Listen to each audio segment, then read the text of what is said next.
mo sa sambayan ng Pilipino talagang sobra-sobra na. Ika nga kota ka na pagdating sa pamimirwisyo sa sambayan ng Pilipino. Dito na naman ho tayo.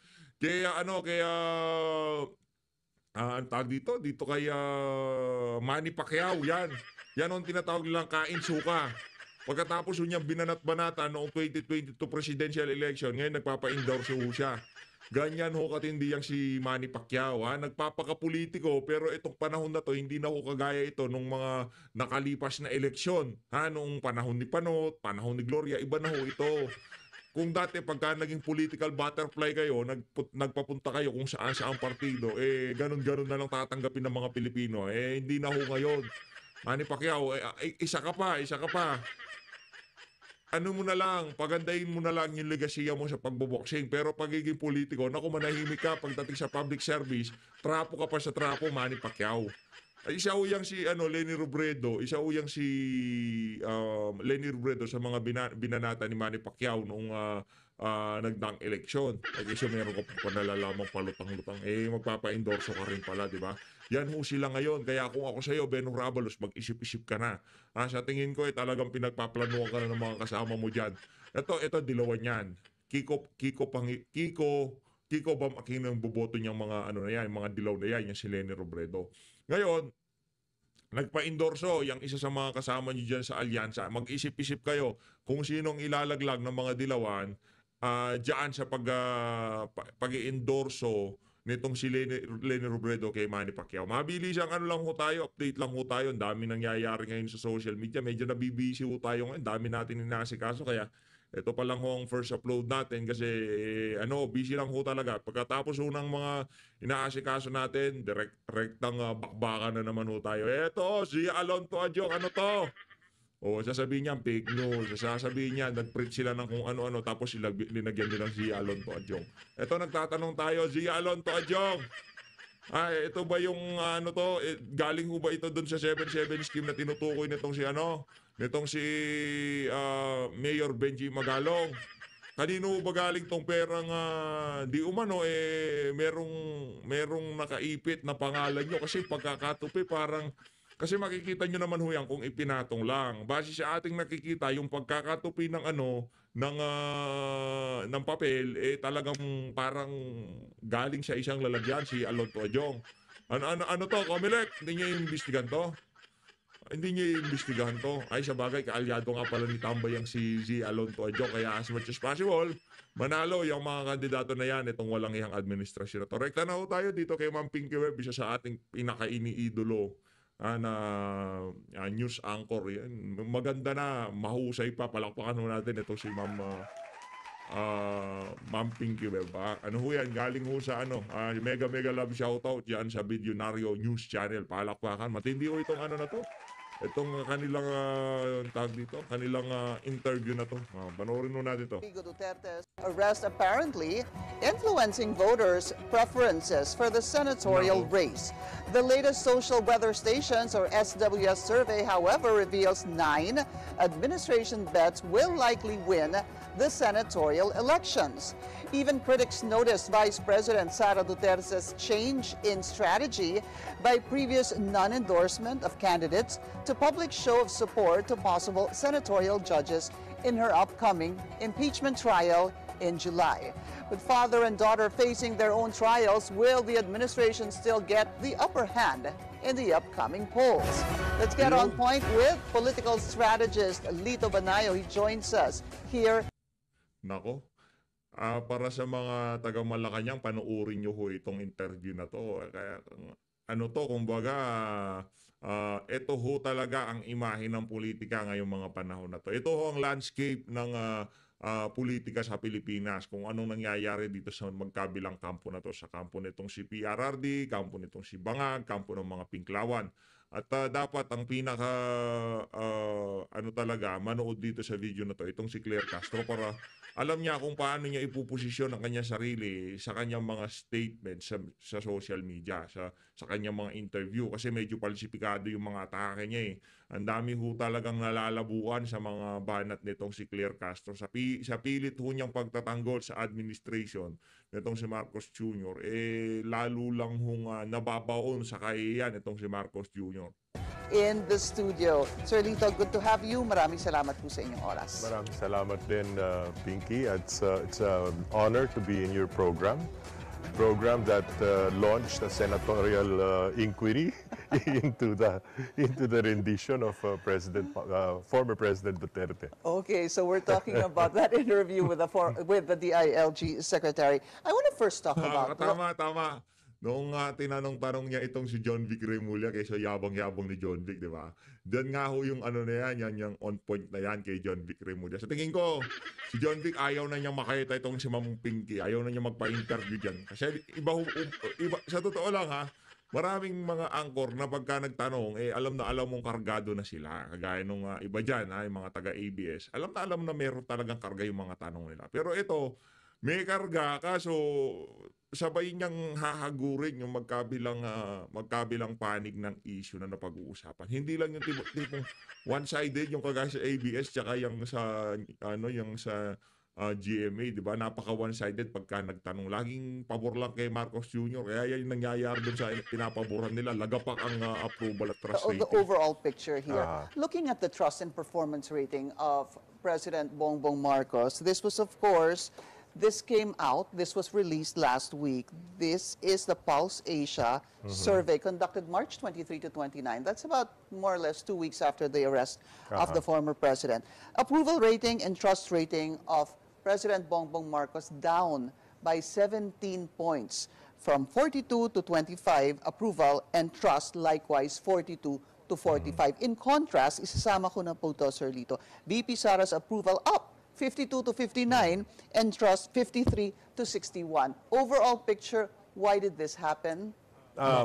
You will notice, even in the early... Clear, makinig ka ha. Ito, political strategist to. Yung alam nito, hindi ho natin alam. Yung alam nito, karamihan sa ating mga kababayan hindi alam. Kaya intindihin ho natin na maigi kung anong pinanggagalingan ng sambayan ng Pilipino. Bakit umalagwa ng napakataas ang approval at trust rating? Hindi naman umalagwa. Ibig sabihin na natili ng napakataas ang approval at trust rating ni VP Sara. Habang yung naninira sa kanya, yung gusto magpa-impeach sa kanya, lagapak. As in 25%, dinaig pa ho yang si Gloria Macapagal Arroyo, 30% pa naman siya nung magkaparehas na panahon, di ba? Yan, Claire Castro, makinig ka ha.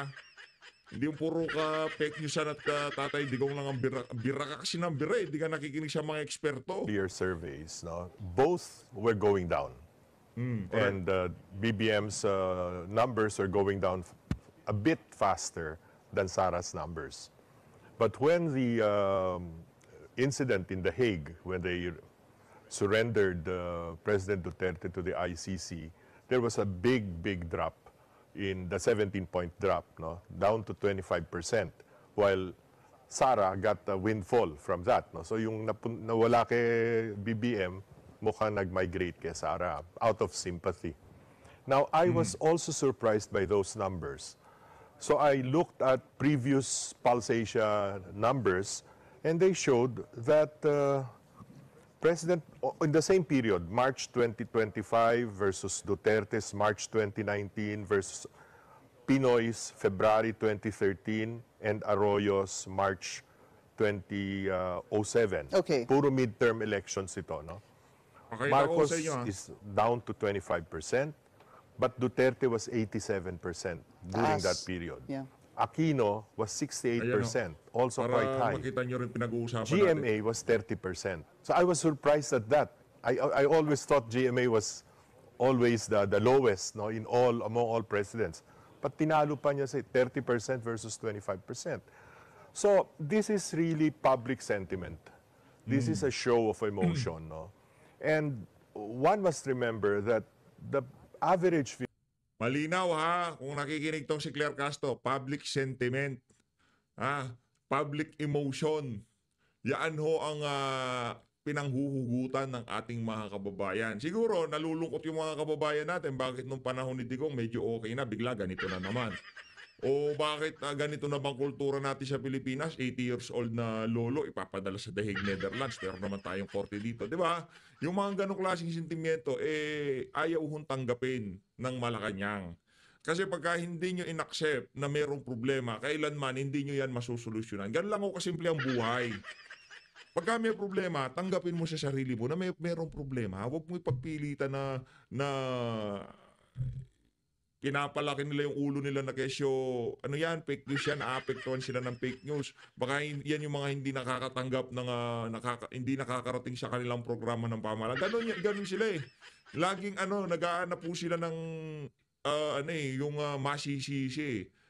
Naghanap po sila ng masisisi. Si dating Pangulo Rodrigo Duterte, kesyo puro fake news yung naglalabas, ang ganun ho. Pero doon sa ginagawa nilang approach doon sa mga problema natin, hindi ho nila sinisiyasa, hindi ho nila ina-assess epektibo ba to, gumagana ba tong pamimigay ng ayuda, bumababa na ba ang presyo ng mga pangunahing bilhin. Kasi yun araw-araw hindi kailangan yun ng fake news. Pupunta ka ng tindahan, bibili ka ng pagkain. O lalabas ka sa karsada, makikita mo yung laganap ng illegal na droga. Yun hindi ko kailangan ng fake news yun.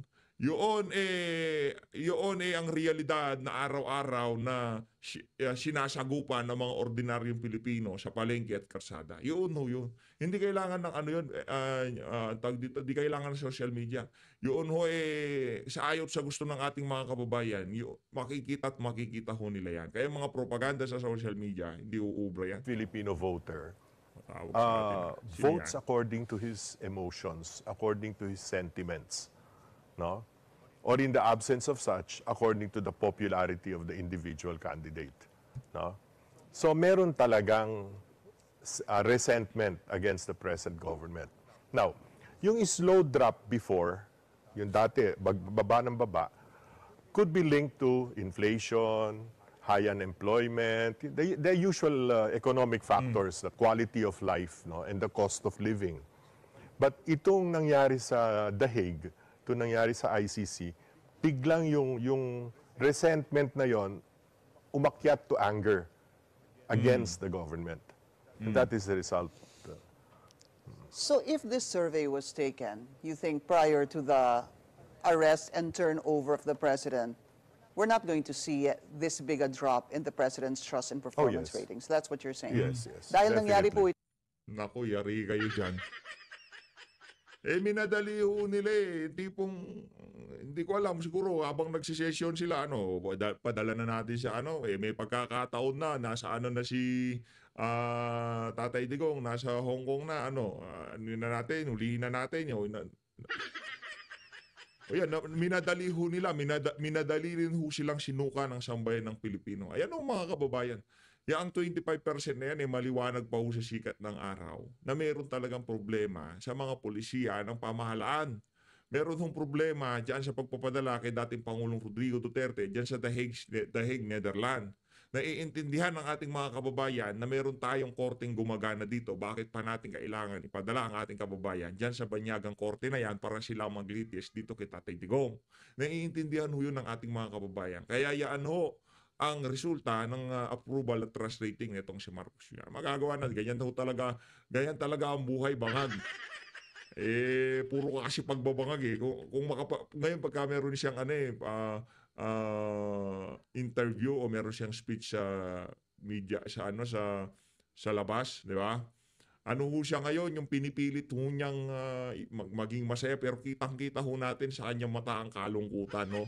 Nakikita ho natin yung yung pagdurugo ng puso niya, diyan sa ginawa nila kay dating Pangulong Rodrigo Duterte, hindi ho talaga popular. Kaya kung ako sa iyo, Marcos Jr., para makabawi-bawi ka, susunod na asikasuhin mo na yan kung paano maipababalik dito si dating Pangulong Rodrigo Duterte. Kahit na magmukha kang tanga, gawin nyo ho yun. Kahit pa paano maiibsan ang galit ng sambayan ng Pilipino dyan sa mga kabangagang naiisip nyo. Yun lang naman ho yun. Kung balik ni Marcos Jr. dito si Tatay Digong, kasalanan din naman nila yan. Inayos lang nila yung ginawa nilang problema. Wala na ho tayong pag-uusapan doon. Pero yun ho ay isang katibayan na itong mga Marcos na to hindi dapat pagkatiwalaan. Pagkakaluluhuli lang sarili nilang kalahi para lamang ma-eliminate yung mga posibleng makalaban nila sa politika. Kaya nilang gumawa ng mga kung ano-anong mga aligasyon, kwento, diyan sa House of Representatives para ma-impeach itong si BP Sara. Yan ho, ganyan ho sila karumi maglaro ng politika. Kaya kung sa mga susunod na panahon, ayaw nyo na ho makakita ng ganitong klaseng pamumulitika, simple lang ho yan. Iboto ho natin itong 10 kandidato nitong si dating Pangulong Rodrigo Duterte. Again, 10 ho yan. Merong dahilan kung bakit pinili yung mga individual na yan na mapasama sa listahan. Hindi naman ho pwede basta-basta mapasama dyan. Ika nga maraming, siguro malamang marami hong ligaw kay Tatay Digong, marami hong nagpunta sa Davao para sumali dyan sa lineup na yan, pero hindi ho sila napagbigyan. Kayo ba namang magre-retiro na lang kayo, matatapos na lang termino nyo, 87% pa. Nasa line of 8 pang approval at trust rating nyo. Kaya yung mga nasa alyansa, marami hong nangangarap sa mga yan na nasana, nandito sila sa listahan ni dating Pangulong Rodrigo Duterte. Ito 2 weeks, ang sinasabi nyo, ito yung naging sentimiento Ito yung, ng publiko. Let's say that the President is obviously still doing his job, as mentioned a while ago by the Undersecretary Claire Castro. She was basically saying that the President remains unbothered by this because he continues to do his work. Nako. Do you think that the President should be unbothered by this, or should he be bothered by this? Bothered to the point that he should do something about it?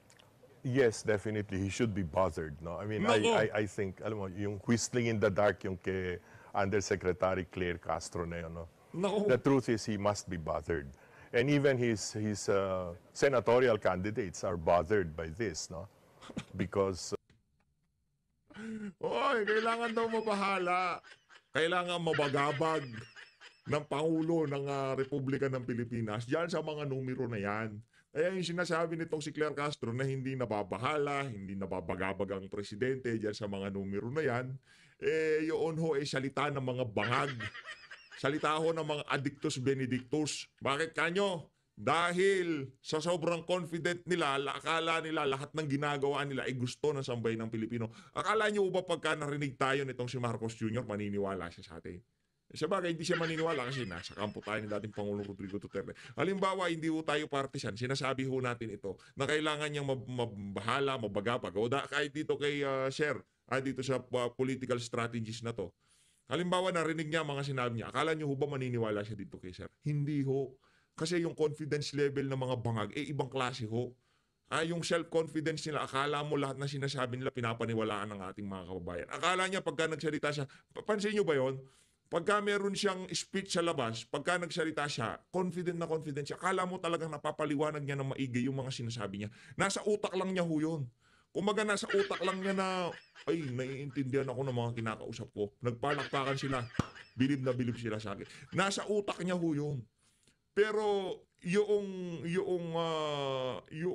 tunay na sentimiento ng ating mga kababayan doon sa mga sinabi niya, sa mga naging aksyon niya, kung sakaling sasalungatin yon, hindi niya pa rin ho paniniwalaan. Ganun ho katindi ang mga bangag na yan. Kahit ilang eksperto pa magsabi sa kanya na, oy, trabahuhin mo yung approval at trust rating mo na yan kasi yung Pulse Asia na yan, maraming sumusunod dyan sa survey na yan. Ayusin niyo yan. Pero sa tingin mo natin natrabaho na nila yung na yan. Yung Pulse Asia na yan. Sa susunod magiging 26 na yan, malamang sa malamang ha. Yan ang problema sa mga bangag. Kaya kung meron kayong kabag-anak na nagbabangag, pagka sinabi niyo, huwag ka magbangag, delikado yan, masisira buhay mo dyan, di ba gaganunin mo? Meron na kung yan sa utak nila na hindi naman masama yan. Kumbaga, sabi nga ni Marbil, nagpapakaba lang ng oras. Hindi masama yan. Feel ko nga ang tali-talino ko pagka gumagamit ako nito. Ganyan sila eh. Pero hindi po tayo gumamit yan. Hindi po tayo gumamit yan. Nag-smoke po tayo, nag-iinom po tayo, pero yan hindi po tayo gumamit yung substance na yan. Ngayon, kahit anong pilit mo, kahit anong halimbawa mo sa kanila na mababaliw sila, masisira buhay nila dyan, hindi naman maniniwala yung mga bangag na yan. Lalo na kung presidente pa, di ba? Naku, lahat na lang ng lahat ng resources nasa kanila. Kaya kahit na magbangag sila na magbangag na. So it really impacts on their winnability in these midterm elections. Now, the question is, what can you do in 3 weeks? No? What can you change the price of rice in 3 weeks? Naku, No? Can you change the price of pork and all other food commodities in 3 weeks? No? This has been, in fairness to him, it's not only because of him. It's been a result of neglect of the agricultural sector for far too long. Pero ngayon sa From kanya, previous administrations. from previous administrations, no? Pagkatapos ngayon sa kanya, sinalo niya, Sa and kanya then Ano ho yan, totoo ho yan. Kahit nung panahon ni dating Pangulong Rodrigo Duterte, dyan na lang ho sa National Irrigation Authority. Yan na lang patubig ho. Diba? Ang laki ho ng problema natin dyan. Ano sila, abono sila ng abono, wala ka namang patubig. Doon pa lang ho sa patubig, ang laking ginhawa na nun pagka inaayos eh. Yung irrigation sa buong Pilipinas. Yun pa lang ho, talagang napabayaan. Hindi ho tayo dito na ika nga dahil dating Pangulong Rodrigo Duterte naging administration. Pero yung effort ng nagdang administration, mas okay naman kaysa sa ginagawa nitong si Marcos Jr. Pagdating sa agrikultura, yun ang atin dito. Hindi naging sapat, hindi gumanda ang estado ng agrikultura sa ating bansa nung panahon ni Tatay Digong. Pero di hamak ko na mas okay naman dito sa administrasyon ni Marcos Jr. naging agriculture secretary pa siya, wala namang nagawa nung panahon na Naku. agriculture secretary siya. Yari ka It dyan. has become too complex an issue. It's not easy to solve. But I still question that 17% drop. I know you had given me reasons for that. Pero ang laki ho kasi nung 17% eh. Hindi, kasi meron ng tampo, o sabihin natin, meron ng resentment ang tao dahil nga the quality of life has really gone down, no? What we call the middle class are now part of the new poor, no? Nako. Because you can hardly afford it with the wages that they are getting, no? And the prices that they have to cope up with, no? Pati kuryente, pati lahat, no? Lahat ng utilities. So meron na talagang simmering na galit. Pero pumutok itong kay Duterte na ito, yun, nagkumbulsyon na, so to speak. Could it also be the proliferation, they say, of fake news? That's what, again, Undersecretary Castro was saying. We have that statement made by the Undersecretary earlier today. Let's listen. Lang po yung sinabi niya, 2,400, does this represent the 100+ million Filipinos? But we all know that in every survey, it's really just 2,400 more or less, plus and 3 minus marginal error. Ganun naman ho ang That ating is the nakasanayan usual na po. response of those who are not happy about the survey results, no? But we know better, no? We should know better. I can forgive her. She's a lawyer. She's not an economist or a statistician. Let's go to her second point. Ibig sabihin, ano lang, yung kumbaga mabilis na sagot dito kay Claire Castro nitong si Sir. Ano niya na, pagbigyan niyo na, hindi niya alam ang kanya sinasabi. Yun lang naman ho yun. Hindi niya alam ang kanya sinasabi. Hindi siya ekonomista, hindi siya abogado siya, ika nga. Pagbigyan nyo na, di niya alam. Kaya kung ano man nasabihin ni Claire Castro o maging tugon niya sa mga maglalabas ng serbis sa mga susunod na panahon, dahil ho yan sa kadahilanan na hindi naman ho niya alam ang kanya sinasabi. Pagdating sa statistic, pagdating sa ekonomiya, wala ho siyang alam doon. Ang alam lang niya, atakihin itong si dating Pangulong Rodrigo Duterte. Yun lang ho. The proliferation of fake news. But both sides naman yung fake news, eh. Di ba? I mean, both sides have their armies of trolls. One has the DDS, one has the Marcos loyalists. Kanya-kanya ano yan, eh. They're just tit for tat. You don't think one is more powerful than the other? Or one Fake is more news. supported by compared to the other? This is an election is always a situation where bad news sells more than good news, no? Criticisms are more listened to than achievements, Nice. so so-called achievements. Laging So lahat tayo niyan natututo. Natututo ho tayo. Ayos. ganyan yan. That's why I was perplexed at the reaction in some of the talk shows, some of them also here in Billionario, where some of the so-called political analysts or pundits were saying, bakit daw yung para medyo dystopian na ad ni Aimee and Sara yung itim, bakit daw it's too negative. But trabaho ng opposition maging negative, eh. Hindi naman trabaho ng opposition magbigay ng hope. Ang trabaho ng opposition, It's precisely ipamukha Galing, doon sa galing. mga botante na napakasama ng kondisyon ng buhay natin Basically, ngayon. to criticize the To present criticize. administration. Oo, So now natural. that you've talked Ang galing, ang galing, ang galing. Ang galing nitong si Sher. Bigla nating na-realize na noong panahon din naman ni Tatay Digong ang daming ipinapakalat na mga fake news, yung mga kritisismo laban sa nagdaang administrasyon. Paano nila sinugpo ito? Sinugpo ba nila sa pamamagitan ng mga ng mga vlogger? Kumbaga, kinontra ba nila yung mga argumento naman ng mga naninira kay Tatay Digong gamit yung mga kung sino-sino mga vlogger diyan? Hindi ho. Kumbaga, ang pinanlaban nila doon sa mga kritisismo at paninira nitong mga Pinklawan, mga makakaliwa, yang si Trililing, yang ayaw kay dating Pangulong Rodrigo Duterte, pinakitaan ho sila ng resulta. Kaya, yun ho ay sa katibayan na kailanman hindi mo masisiraan ang isang leader na kung saan merong output. Ngayon, ang isang leader kahit hindi mo siraan, kung yan walang output, magsi-self-destruct siyang mag-isa niya. Ganon ho yun mga kababayan. Natututo tayo dito kay Sir. Dapat ito pala lagi pinapakinggan natin. Mas siya, kumbaga, kung si Claire Castro kasi sa totoo lang, wala kang matututunan dun eh. Di ba? Pwede nung kumpara eh. Panahon ni Tatay Digong, hindi mo na, kalaban ho po mainstream media, international media, nandyan ho sila sabay-sabay na bumibira kay Tatay Digong. Bakit? Nagbitiw siya, natapos ang kanyang termino, meron pa rin siyang napakataas at approval rating. Anong kontra-argumento niya doon sa mga naninira sa kanya? Resulta! Pambihira, galing talaga ni Tatay Digong. Idol! Ha? Eto, hindi mo na nga kailangan siraan eh. Pag-usapan mo lang yung mga nangyayari sa Pilipinas.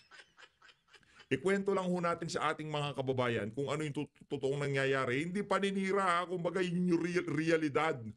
Yun yung nararanasan ng ating mga kababayan. Mega love shoutout po muna dito kay Sir Jordan Cabico, dito kay Sir Raymond Federico Picar, Sir Raymond Federico Picar, at dito kay Girls Talk. Maraming salamat sa pagsuporta sa PH Update. Mabuhay ho kayo. Sino pa ba nandito? Ito pa ho, mega love shoutout na ho natin to. Baka matambakan na naman ho tayo. Ito si Lucy de la Cruz, mega love shoutout. Dito kay Malalis. Mega love shoutout to. Tuloy natin. talked about that, ano ho bang epekto nun yung pag-endorse ni VP Sara kay presidential sister, Senator Amy Marcos? Yeah, when I saw that ad and the endorsement of VP Sara to Senator Amy, I looked at the Pulse Asia survey, but I looked at the results in every region. No? Hinimay ko bawat region. From Region 1, CAR, lahat yan, all the way to BARM.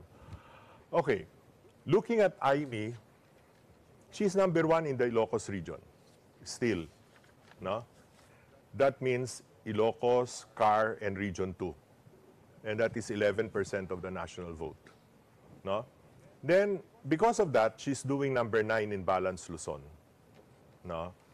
But she's doing number 8, surprisingly, in NCR. No? NCR, nag-number 8 siya. Probably because she was in the news A quite lot. often because of the hearings, and prior to that, yung budget, mga tira niya doon sa 2025 budget. But in the Visayas, she's down to 20.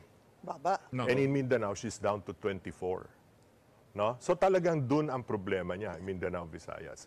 So, if the Sara Did you say, can you endorsement, read that 20 and 28? Visayas is 20 and 20 sa 28. Visayas, 24 sa 24. Mindanao. No? That's the ranking. No? Now, if the Sara endorsement, no, is able to turn that around and puts her in the miski 11 or 12, panalo siya. Ang laki ng Ang laki na iaangat niya. Yeah. Because Mindanao is 24% of the vote. The Visayas is 20%, of which more than half, 10.5%, is Cebuano speaking. Yun ang baluarte ni Duterte. That was how I was able to convince then Mayor Duterte to run for president. I went to Davao, no, and in the presence of Sani Dominguez, Bingbong Medialdea, Bongo, of course, and Speaker Alvarez, Congressman Alvarez pa nun. I showed him the map and I said, you're the only candidate who can speak for the Bisaya nation. That's 1/3 of the vote. And I'm not counting the Bisaya in Metro Manila and other parts of the country. Yung kalaban mo lahat taga Luzon or kaya si Marcos Ilonggo, no?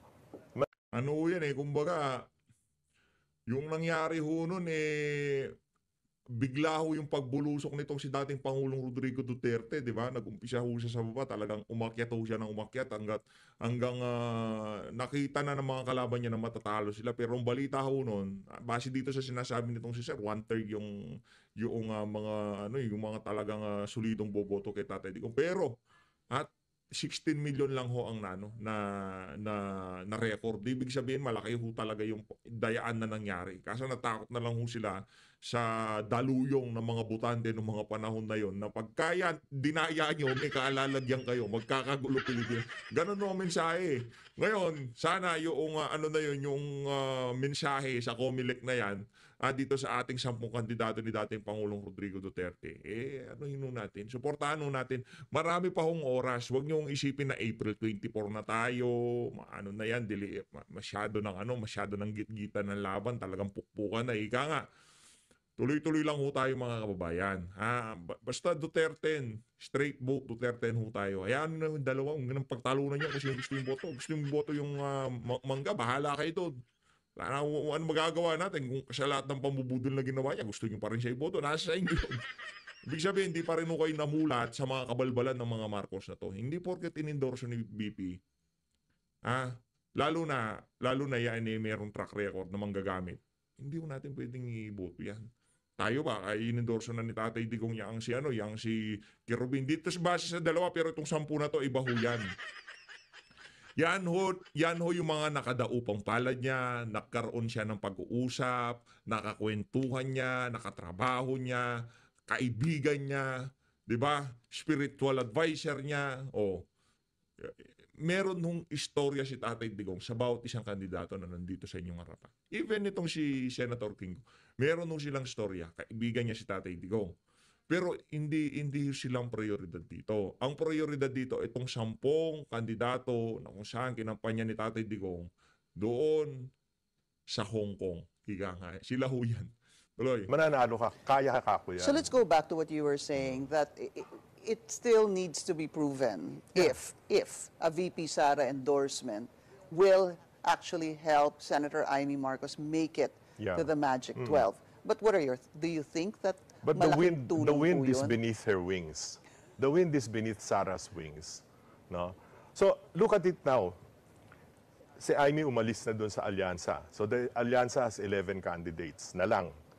Yung number 10 pa doon, ay yung Isa pa. 11, yung isa pa, namamangka ngayon sa dalawang ilog. Siya kayo yung Camille si Villar. Camille Villar, no? In-endorse din ni Sara. Yung Duterte, 10 lang yon. No? Ngayon naging 12 sila. Ang kinapos Yun na ang nga, alyansa. It's Duterte plus 2. Plus 2. Okay. But balikan ko lang po si Senator Amy. What is your fearless forecast? Will the endorsement of the Vice President make her win, bring her in the Magic 12, put her in the Magic 12, or do you think yung mga Pilipino, kasi meron din daw ibang nagsasabi na, bakit mo naman nagawa yan sa kapatid mo? Or there are still people who are questioning her loyalty to the Dutertes because after all, she is a Marcos. Posibleng may fallout yun, ano? But I'm not seeing that fallout in the Ilocos region. Because in the Ilocos region, the brand is Marcos. It is not Bongbong. It's Ferdinand Marcos Sr. No? And Amy is also a Marcos. No? So it's not gonna affect that. maaring konti. Maaring may konti. No? And then again, sanay na rin naman ang tao doon sa magkapatid. Abby Binay, Nancy Binay, Cayetano, Alan and Lino. Diba? Ang dami na yan eh. Wala na yan. JV and Jinggoy. Ano na yan? Sanay na tao yan. It's not going to be... Ang question lang is within the next 3 weeks, dapat talaga magsipag si Amy at magsipag si Sara. If they do their roles very well, this is a fearless forecast. I'm sure Ronald Llamas, my friend Ronald Llamas will disagree with me. I expect 4 of Sara's candidates. Sabihin na natin Team Sara. 4 to make it, possibly 5. Okay. Okay.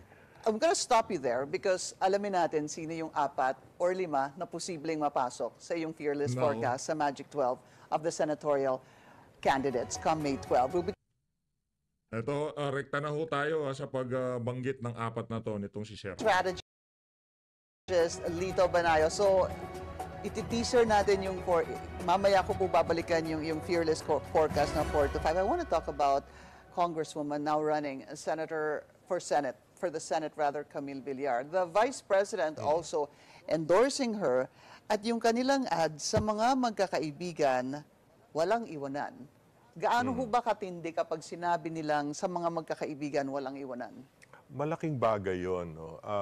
What's going also for Camille, of course, is the fortune, the Villar fortune. No?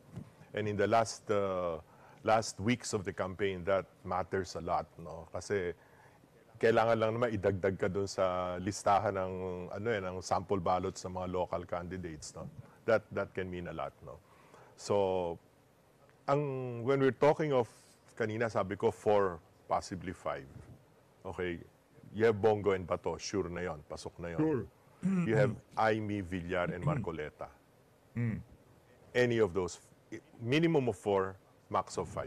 So ang maximum mo would be Marcoleta at number 5. Yeah. Obviously, you would... Well, Marcoleta because of the Iglesia Yeah. factor. Pero ibig ko sabihin, para po sa inyo, doon sa tatlo, Aimee, Villar, and Marcoleta, mauuna pong pumasok yung... Gusto ko natin manalo lahat, okay? Pero ito ho ay isang political strategies. Kumbaga, ito ho yung nababasa niya sa mga datos na nakikita niya. Mas maigi na ho na makita na ho natin kung ano ang larawan ng politika sa mga ganitong klaseng individual ngayong mga panahon na to. Pero wag ho kayo panghinaan ng loob.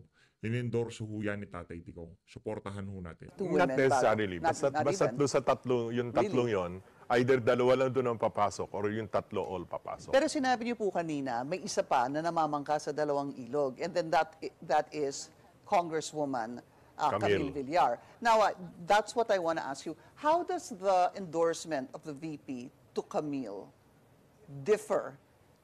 Or would they be similar to the endorsement to Senator Aimee Marcos? Hindi, magkaiba yon because ang problema ni Aimee, yung apelyido niya. No matter how she is a Marcos. So yung galit ng mga tao dun sa pagkakabuwag ng unit team at tingin nila na api si Sara and then of course si Pangulong Duterte pinakulong sa ICC, no? Sobra yung backlash non kay Aimee. Pero hopefully nga for her magamot yun ng endorsement ni Sara, who is for all intents and purposes the titular head of the opposition now, no? Yung kay Camille naman, ang problema lang ni Camille, NCR or rather Las Piñas is too small a baluarte as against the Ilocos region which is 11%. And I was also looking at the names of the first 20